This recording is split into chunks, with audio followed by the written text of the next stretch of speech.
Yeah.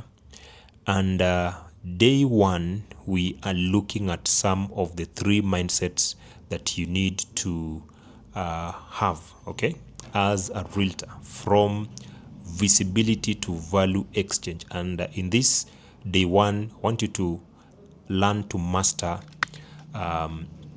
marketing, sales, and closing. Okay, marketing, sales, and closing, and the selling mindset that you need to have. Okay, yeah. So, of course,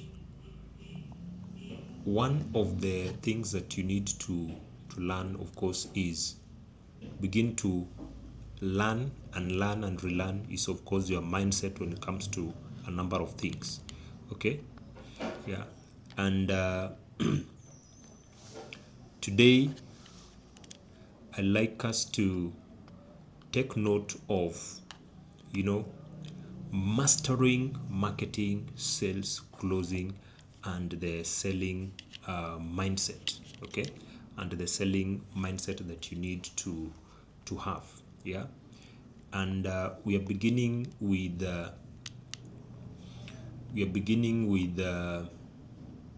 of course, the main thing today: redefining the sales process, marketing strategies that you need to learn, mastering the selling mindset, and of course, we'll go to the application. Yeah. So we are briefly going to look at marketing. What is marketing? What is sales? And what is closing? You know. So in brief, marketing is the you know process whereby you create visibility, you build trust and attention before you make any offer. And sales is the communication of specifics or the value exchange to a qualified buyer. And then closing completes the transaction. So in closing, money received, value is being delivered. Okay. So marketing, the first thing that you need to know when it comes to marketing is that money follows attention. Money follows attention. Yeah. And the first task that you need to do is not to sell. You're not supposed to sell. You're not supposed to sell. You know, you're not supposed to sell. Okay? Yeah. You are not supposed to sell. So what are you supposed to do when you are doing marketing? You know, so marketing means that at this stage you are not selling, you're not advertising your products. So everything that is done to make you visible to your potential buyers is what we are referring to marketing. So at this stage, you are doing some things that are making you visible. You're not even selling, it's making you visible to your potential buyer. Okay.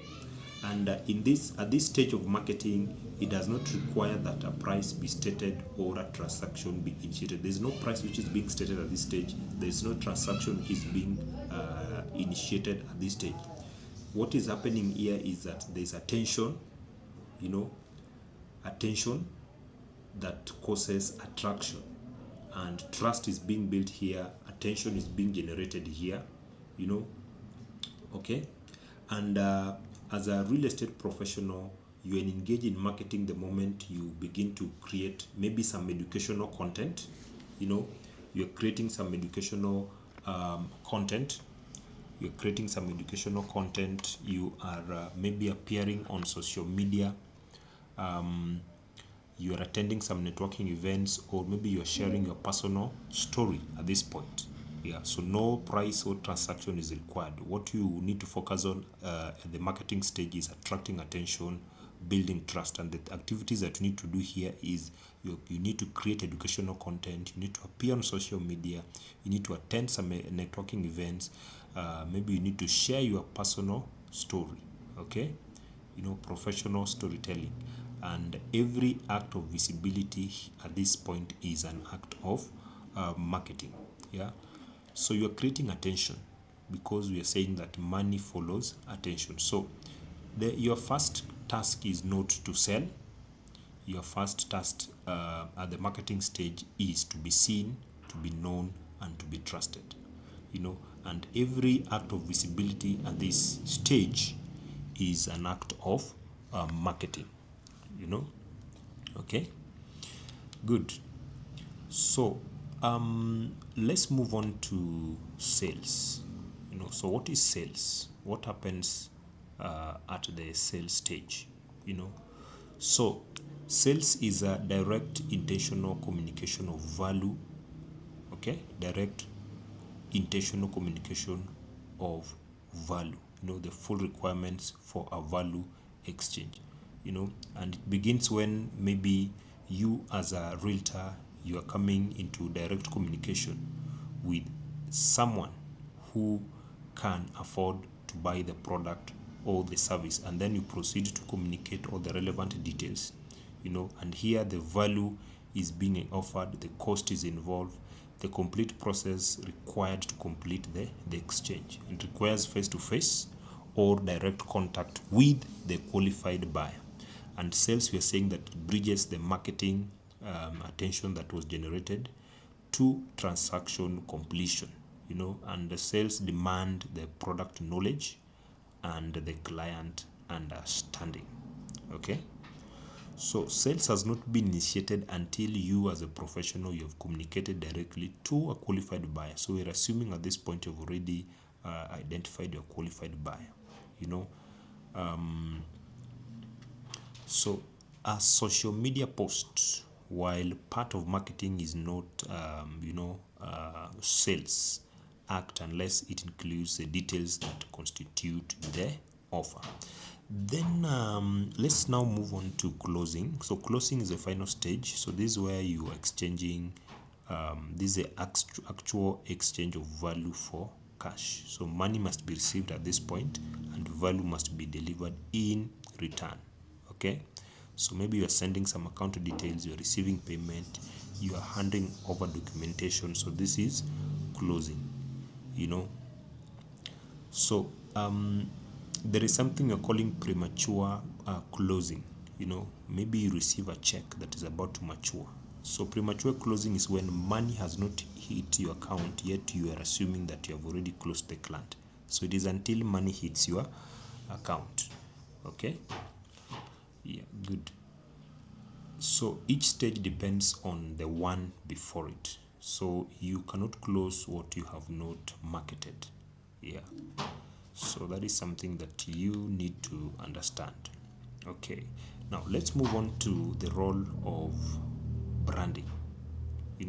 So branding is first and the most foundational element of any marketing strategy. Before you even begin to market, you need to think of your personal brand. And a brand is not a logo.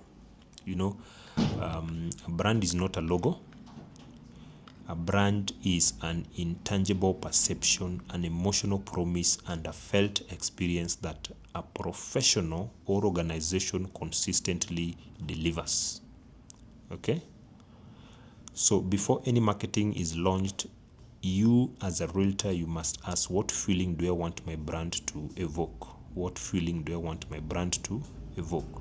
And this shapes the visual identity, the tone of communication, and the marketing positioning. For example, luxury brands communicate through confidence. Consumer brands emphasize detail and comparison. So if you apply the wrong approach, you undermine the perception that you want to build. So you need to ask yourself, what perception do I want to build? What perception do I want to build? Okay, so if you confuse this position, you might find yourself applying a consumer marketing where you need to apply luxury branding. Okay, or you are applying luxury branding where you need to apply consumer branding. So knowing your brand position is initial to effective marketing execution. Before you execute your marketing, you need to first of all know your brand position. Now, there are two types of marketing. Number one, there is information marketing, and information marketing is one of the most powerful and accessible strategies available to modern sales professional. And the one thing that you need to know is that people buy from those they know, like, and trust. KLT, people buy from those they know, like, and trust. And the information marketing simply means that you are consistently producing and sharing free educational content that informs a target audience about a subject matter relevant to your professional field. In this case, maybe land investments. Through maybe videos, articles, seminars, webinars. And you need to know that as you teach people, you're establishing yourself as a trusted authority. And the compounding effect of doing this builds an audience that is prime for your sales. Although it requires a lot of patience, but it delivers sustainable brand equity. So the psychological principle here is that people buy from those they know, like, and trust. So when as a professional, you have educated an audience over time, then they are already known. You'll become already known, you'll become already liked, you'll become already trusted. So even before you initiate some sales conversation, they already know you, they like you, and they trust you. And the decision now to buy from you, will now flow naturally towards you who has been consistent, with the information, with the source of information, And this strategy is effective for building long-term pipeline and sustainable brand equity, although it requires a lot of patience. Okay, the second type of marketing is lifestyle marketing. So this is a more advanced strategy that communicates your identity through some visible demonstration of your lifestyle achievements and standards. So high net worth buyers want to transact with someone who they feel is at their level. And that's why you'll find now here, there's some people who now showcasing where they live, what they drive, where they shop, the malls they go to, the schools they take their children to, because they want to attract some high net worth buyers. So you have to present yourself accordingly in terms of the vehicle you're driving, the dress, the environment that you're staying, the environment you're doing your business. So it's not about showing off, it's about alignment with the product level, and it requires awareness of who you are selling to and honest self presentation. But for those who are starting, the realtors will advise that you do go with information marketing, or popularly known as educational marketing or educational content. Now, you need to now begin to master the selling mindset. Now that you know at least the introduction on marketing begins by you mastering your selling mindset. And we normally say that 80% of sales success is mental and emotional, and only 20% is physical and technical.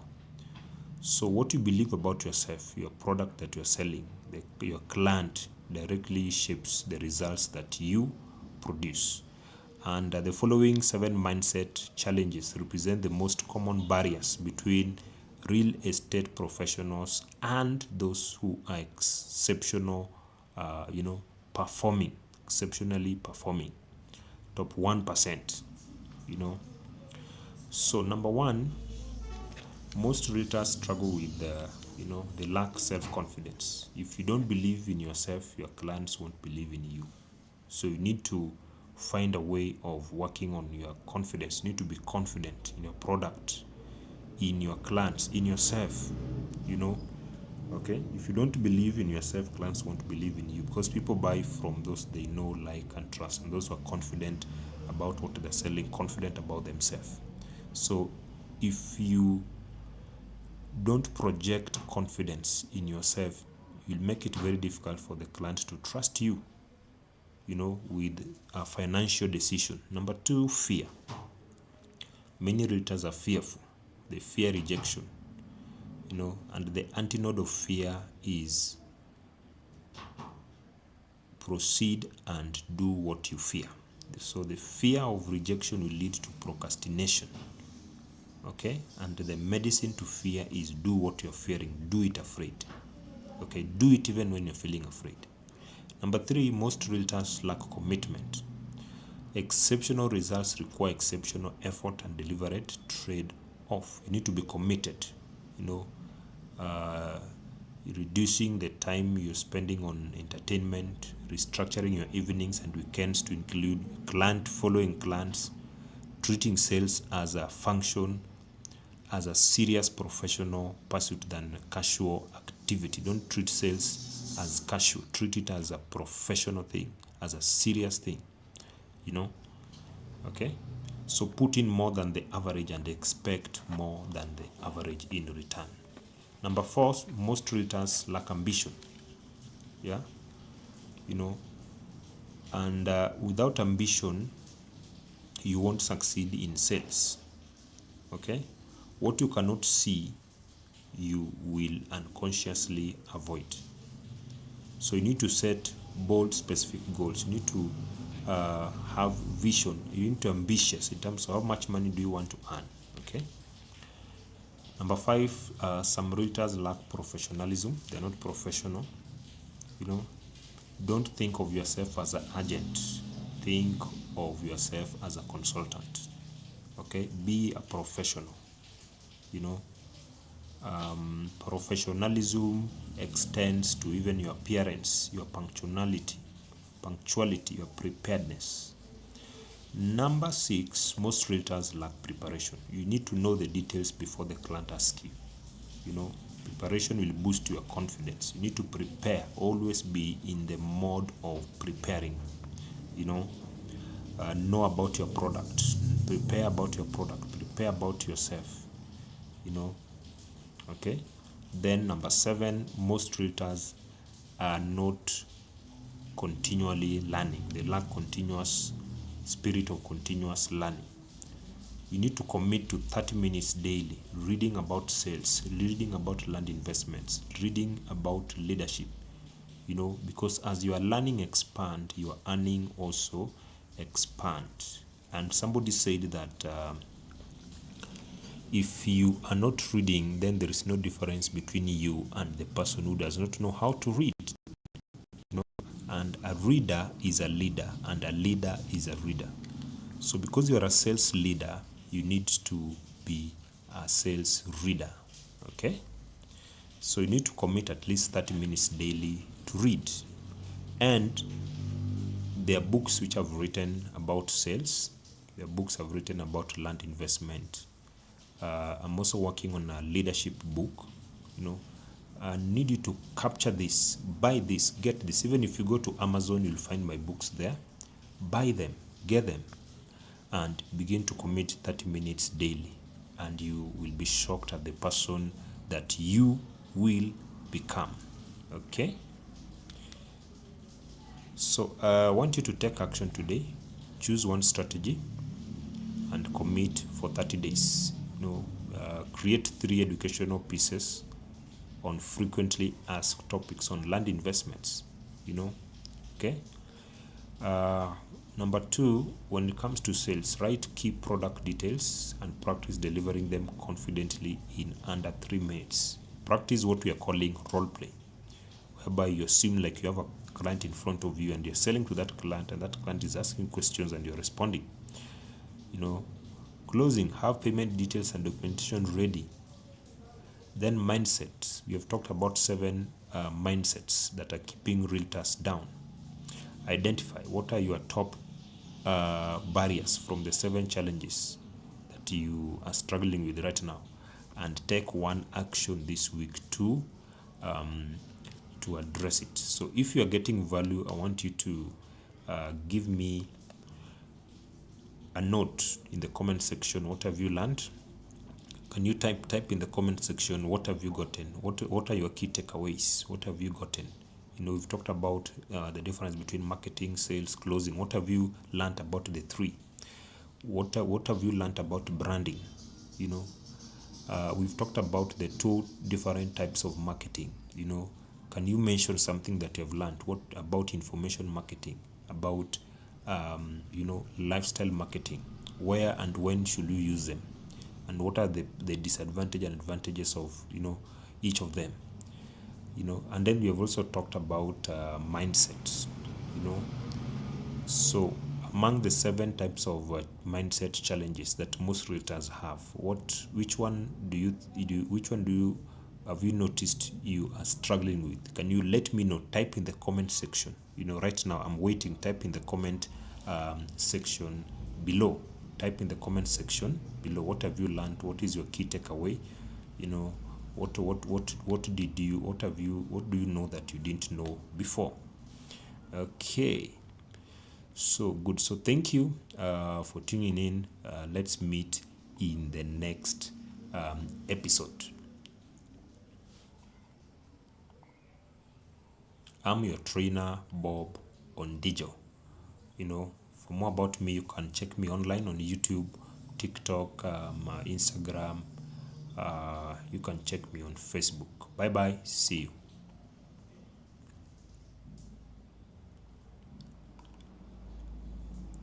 you. And again, sorry if you